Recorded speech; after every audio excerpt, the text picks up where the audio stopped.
रामकृष्ण हरी नमस्कार. मी कार्तिकी कल्याणजी गायकवाड पिसे विठू माऊलीच्या चरणी नतमस्तक होऊन तुम्हा सर्वांचं अवघा रंग एक झाला. रामकृष्ण हरी. भगवंताने आणि निसर्गाने मनुष्याला दिलेला सर्वात सुंदर वर तो म्हणजे भगवंत आपल्या भावना शब्दांच्या द्वारे प्रकट करू शकतो. बघा, मनुष्य बोलायला 2 वर्षात शिकतो, परंतु काय बोलावं हे शिकण्यासाठी मात्र पूर्ण आयुष्य वेचावं लागतं. म्हणून अशा वेळी काय करावं? संतांच्या वाणीचा आधार घ्यावा. संत काय सांगतात? बोले ऐसा बोले जेने बोले विठ्ठल डोले. आपल्या बोलण्यामुळे साक्षात विठ्ठलाला डोलावं वाटावं असं आपलं बोलणं मधुर असलं पाहिजे. फार सुंदर कवी सांगतात की शब्द ही एक ऐसी चीज है कि जिसकी वजह से इंसान या तो दिल में उतरता है या फिर दिल से उतरता है. म्हणून काय करायचं? बोलावा विठ्ठल, पहावा विठ्ठल, करावा विठ्ठल जीवे भावे.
पहावा विठ्ठल, करावा विठ्ठल जीव भाव. बोलावा विठ्ठल, पहावा विठ्ठल, बोलावा विठ्ठल, पहावा विठ्ठल, बोलावा विठ्ठल, पहावा विठ्ठल, करावा विठ्ठल जीव भाव. करावा विठ्ठल जीव भाव.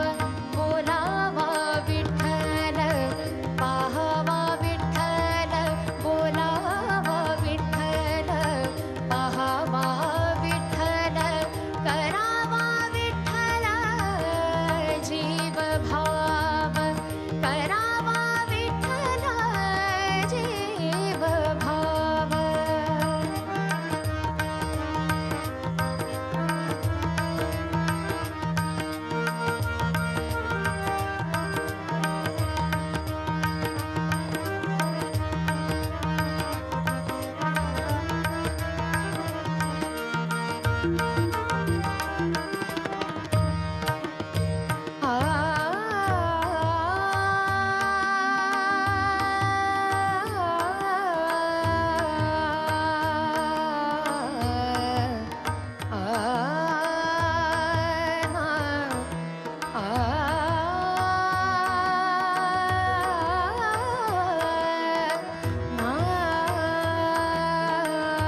रामकृष्ण हरी. 16व्या शतकामध्ये संत एकनाथ महाराजांनी पैठणामध्ये निवास करत असताना सकल समाजाकरता अनेक प्रकारची ग्रंथसंपदा निर्माण केली. आणि या ग्रंथसंपदेमध्ये काही माणसं अशीही होती की त्यांना तत्वज्ञान न कळणारी, चिंतन न समजणारी, गूढ भावार्थ न कळणारी, मग अशा सर्वसामान्य लोकांसाठी आकर्षक अशा मुखड्यांचं कवड ज्यांनी रचावं. मग कधी भारुडांनी सुद्धा हे सांगितलं, तर कधी गवळणींचा आधार घेतला. तर अशीच एक गवळण सांगताना महाराज समाजाला प्रबोधन करतात. आणि हे प्रबोधन सुद्धा अत्यंत सुंदर, अगदी छोट्या छोट्या वाक्यांमधली ही रचना फार मोठे दृष्टांत सांगून जातात.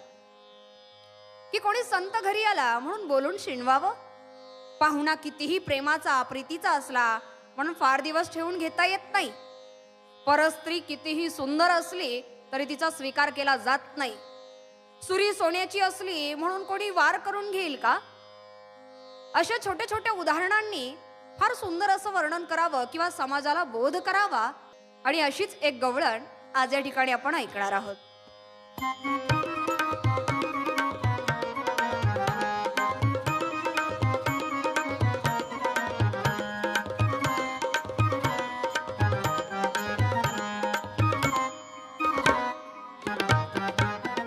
हरे कृष्णा हरे कान्हा मनरंजना मोहना. हरे कृष्णा हरे कान्हा मनरंजना मोहना.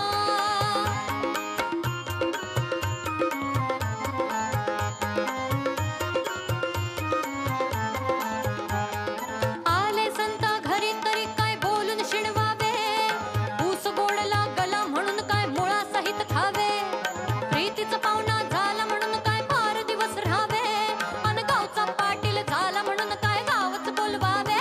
हरे कृष्णा हरे कान्हा मनरंजना मोहना.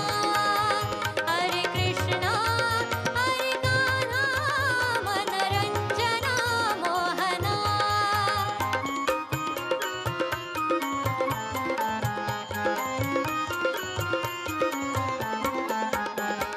देव अंगी आला म्हणून काय भलतेच बोलावे, चंदन शीतळ झाले म्हणून काय उघडून या प्यावे, भगवी वस्त्रे केली म्हणून काय जगाच न्हाडावे, अन आग्या विंचू झाला म्हणून काय कंठीच कवळावे. हरे कृष्णा हरे कान्हा मनरंजना मोहना. हरे कृष्णा हरे कान्हा मनरंजना मोहना.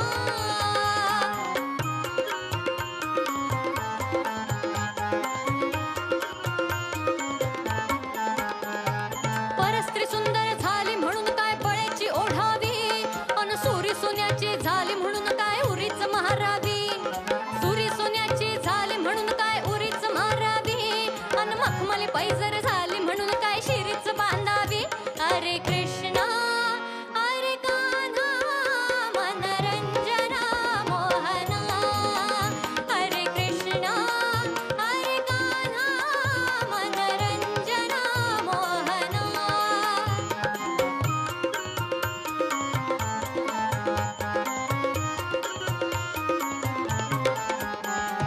सद्गुरु सोयरा झाला म्हणून काय आचर बुडवावा, अन नित्य देव भेटला म्हणून काय जगाशी धावावा, घरचा दिवा झाला म्हणून काय आड्याशी बांधावा, अन एका जनार्दनी म्हणे हरी हा भक्ताची ओळखावा. हरे कृष्णा हरे कान्हा मनरंजना मोहना. हरे कृष्णा हरे कान्हा मनरंजना मोहना. हरे कृष्णा हरे कान्हा मनरंजना मोहना. हरे कृष्णा हरे कान्हा मनरंजना मोहना. प्रेम आणि जनाबाई. 12व्या शतकामध्ये भगवंतावरचं प्रेम व्यक्त करावं ते जनाबाई. काही गोष्टी उत्स्फूर्त असाव्या लागतात आणि अर्थात जनाबाईंच्या वक्तव्यातनं, जनाबाईंच्या वागण्यातनं त्या दिसून येतात. एक बंडखोर कवयित्री म्हणून ओळखलं जावं कारण डोईचा पदर आला खांद्यावरी, भरल्या बाजारी जाईन मी, असं देखील म्हणायला कमी करत नाही, आणि तेही 12व्या शतकात. अर्थात धाडसच असावं. आणि हे येतं कुठून? तर भगवंतावरच्या प्रेमातनच. नवे नवे भगवंताला चोराचं रूपक द्यावं ते या अभंगामध्ये. हा चोर नेमका कुठला? भगवंताला चोरच का म्हणावं? कारण अधिकार तेवढा आहे जनाबाईंचा, म्हणून त्याच अधिकारानं त्या चोर हे रूपक योजतात. अंतःकरणातला भाव चोरणारा हा चोर आहे, मन चोरणारा हा चोर आहे, भक्तांच्या पापांचं हरण करणारा हा चोर. आता मात्र मी याला कुठे जाऊ देणार नाही. स्वतःच्या हृदयाचा बंदीखाना करून त्याला तिथे कोंडून ठेवेल, एवढं अधिकारानं बोलावं जनाबाईंना. इतकंच कशाला, त्या भगवंताला अगदी प्रेमाच्या नामस्मरणाच्या विळख्यात बांधून ठेवावं. आणि ही प्रेमाची बेडी नाही तोडता येत भगवंताला. आणि म्हणूनच की काय, काकुळतेला आलेला विठ्ठल आणि त्याच्यावरचं प्रेम, किती सुंदर योजना करावी ती या रचनेतनं ऐकायला मिळावं. धरिला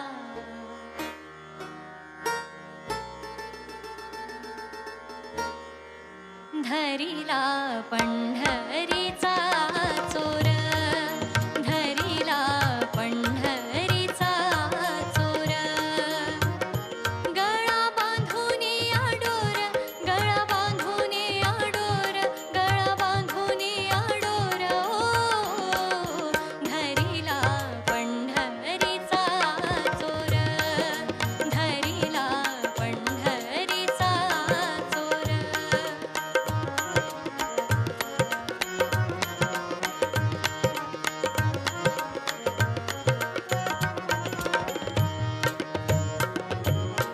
हृदयबंदी खाना केला, हृदयबंदी खाना केला. आत विठ्ठला कोंडियला, आत विठ्ठला कोंडियला. शब्दे केली जडाजुडी, शब्दे केली जडाजुडी. विठ्ठल पायी घातली बेडी, विठ्ठल पायी घातली बेडी. धरिला पंढरीचा चोर, धरिला पंढरीचा चोर.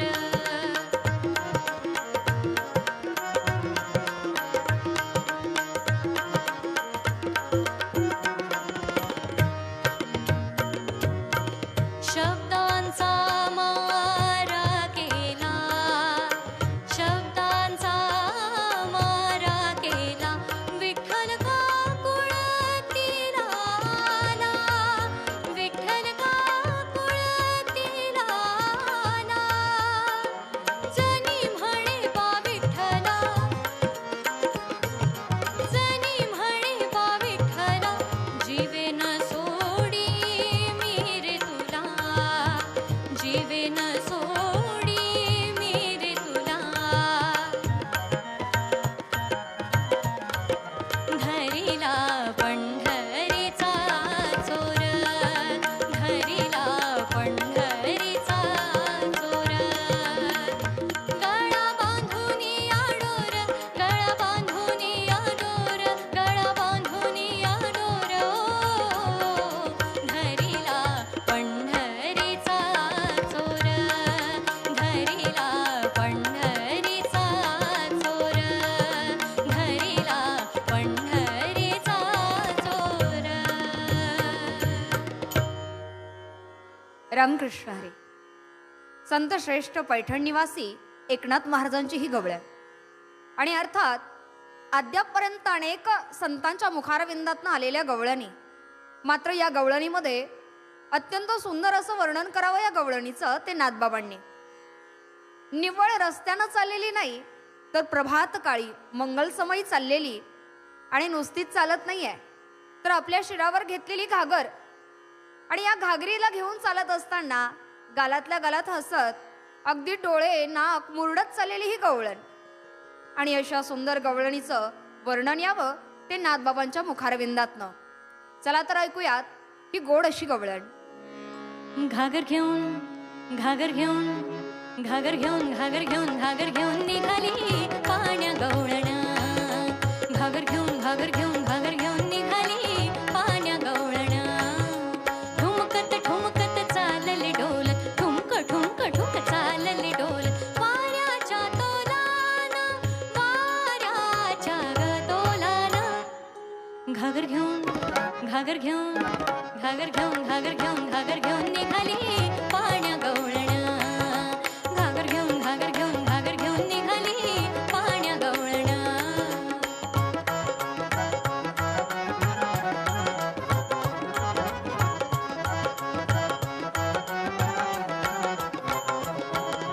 हसत खुद खुद मोडीत डोळे हसत खुद खुद मोडीत डोळे. मनी आठवी कृष्णाचे चाळे मनी आठवी कृष्णाचे चाळे. लगबगीने प्रभात काळी आली नंद अंगणी. घागर घेऊन घागर घेऊन घागर घेऊन घागर घेऊन घागर घेऊन निघाली पाण्या गवळणा. घागर घेऊन घागर घेऊन घागर घेऊन निघाली पाण्या गवळणा.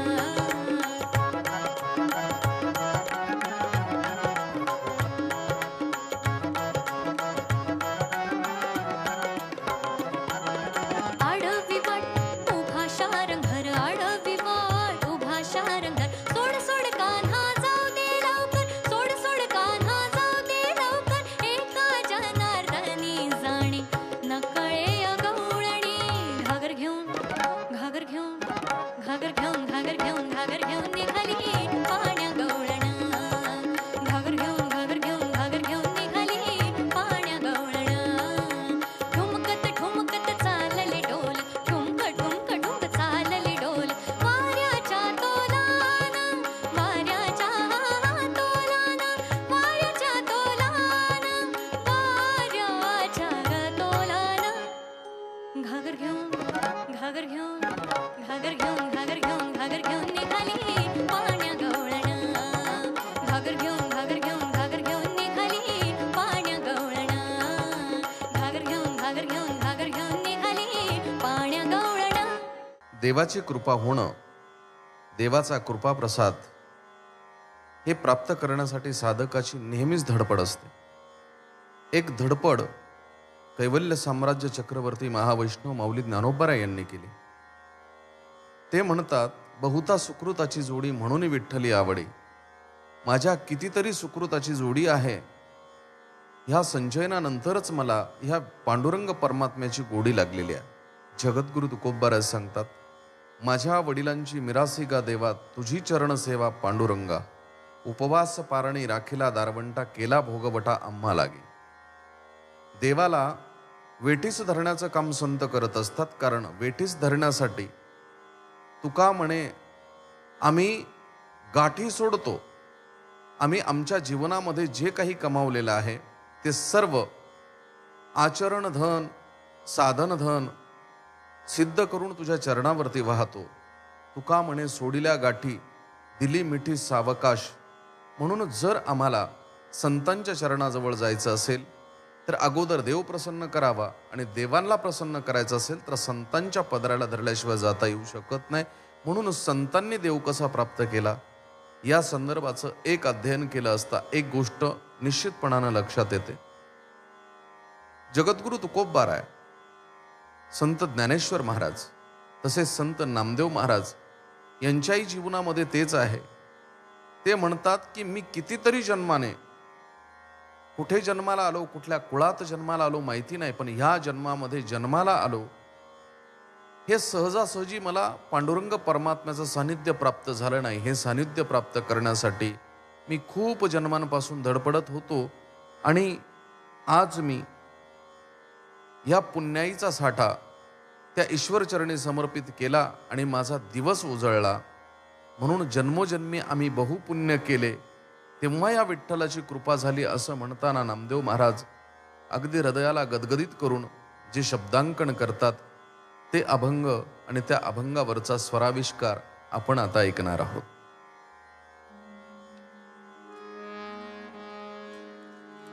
आ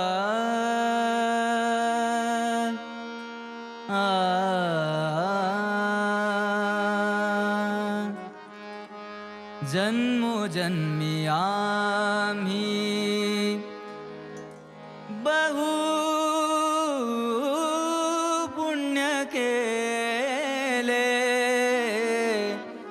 जन्मोजन्मी आम्ही, जन्मोजन्मी आम्ही बहु पुण्य केले, जन्मोजन्मी आम्ही बहु पुण्य केले, ते माया विठ्ठले कृपा केली, जन्मोजन्मी आम्ही, जन्मोजन्मी आम्ही, जन्मोजन्मी आम्ही बहु पुण्य केले, जन्मोजन्मी आम्ही.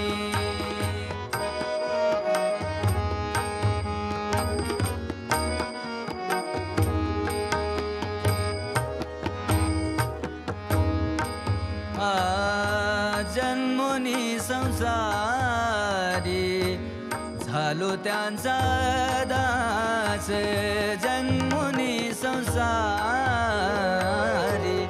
झालो त्यांचा दास, जन्मोनी संसारी झालो त्यांचा दास, माझा तो विश्वास, माझा तो विश्वास, माझा तो विश्वास, माझा तो विश्वास, माझा तो विश्वास पांडुरंगी, जन्मोजन्मी आम्ही बहु पुण्य केले, जन्मोजन्मी आम्ही, जन्मोजन्मी आम्ही.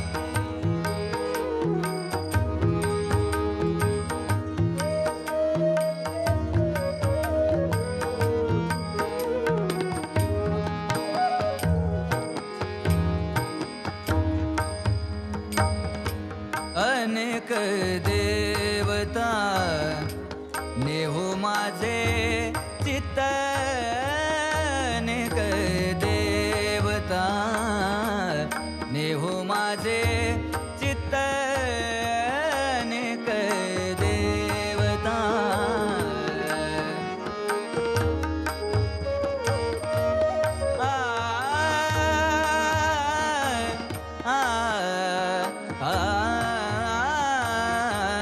अनेक देवता नेहो माझे चित्त, गोड गीत गात विठोबाचे,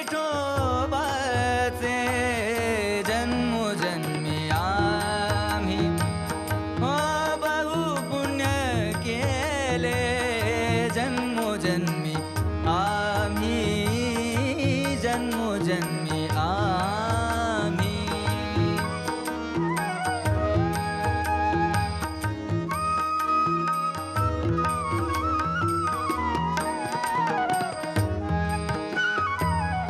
नाम म्हणे माझ पंढरीसी रे, नाम म्हणे माझ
जन्मोजन्मी आम्ही बहु पुण्य केले तेव्हा या विठ्ठले कृपा केली जन्मोजन्मी आम्ही जन्मोजन्मी आम्ही बहु पुण्य केले जन्मोजन्मी आम्ही जन्मोजन्मी आम्ही जन्मोजन्मी आम्ही.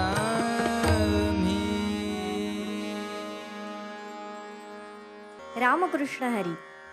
माणसाने कसं बोलावं हे माऊली ज्ञानोबारायांकडून शिकावं.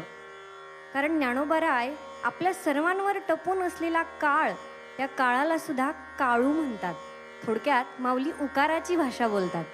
अहो, अवगुण हा शब्द ऐकताना सुद्धा किती गढूळ वाटतो, परंतु माऊली त्या अवगुणू शब्दाला सुद्धा अवगुणू म्हणतात. हे नवलच आहे. आणि इथे ज्ञानोबाराय एका भ्रमराला मनाची उपमा देतात. हे मन कसं आहे? भ्रमरासारखं आहे, म्हणजे भुंग्यासारखं आहे. ते एका जागेवर स्थिर राहत नाही. भुंगा जसा या फुलावरून त्या फुलावर, त्या फुलाचा सुगंध ह्या फुलाचा सुगंध असा सतत सतत सतत भ्रमर करत असतो. अगदी तसं मन हे आपण इथे आहोत, परंतु खरंच आपलं मन इथे असेलच याची काही शाश्वती नाही. पण एकदा हे मन तुकोबाराय म्हणतात की त्या भगवंताच्या चरणावर लावा आणि मग काय होईल?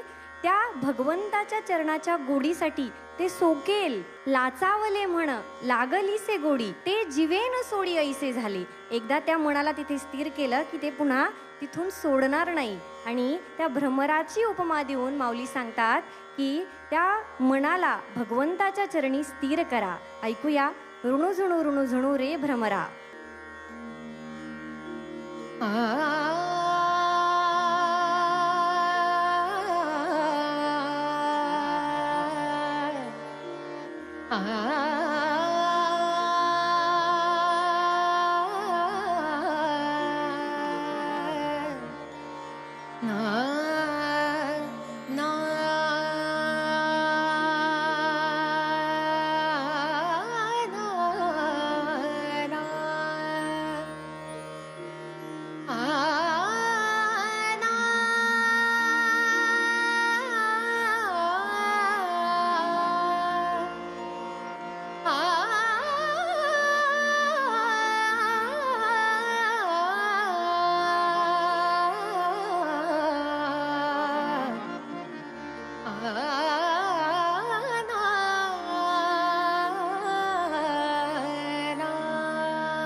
ऋण झुण रे भ्रमरा सांडी तू अवगुण रे भ्रमरा.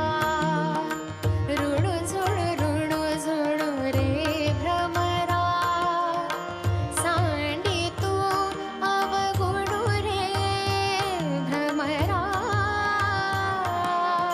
ऋण झुण रे भ्रमरा सांडी तू अवगुण रे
माऊली आजच्या युगामध्ये विश्वासच कुठेतरी हरवल्यासारखा वाटतो.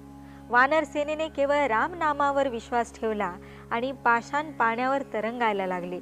विश्वासाचं माणसाचं आयुष्यातलं किती अनन्यसाधारण महत्त्व आहे हे ओघवत्या शैलीत आज आपण समजून घेतलं. विश्वासाच्या याच बळावर अशक्य वाटणाऱ्या गोष्टी सुद्धा शक्य होतात. आज आपण इथेच थांबूया.